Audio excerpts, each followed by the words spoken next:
Guys, this is Sahil from alphabetazone.com, and in this video I will show you how to add funds in your Instagram ads account. So if you want to add funds on your Instagram ad account, first you need to log into that particular account, and now after this you need to click on the three line icon at the top right corner of the screen. Here you need to select the setting option.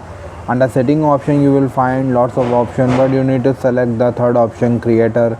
And if you want to add a balance on your ads account, first you need to click on the first option, add payment, and here you will see a option of payment method where your page name will be shown. Click on that payment method option, and now you can see that you can add funds here.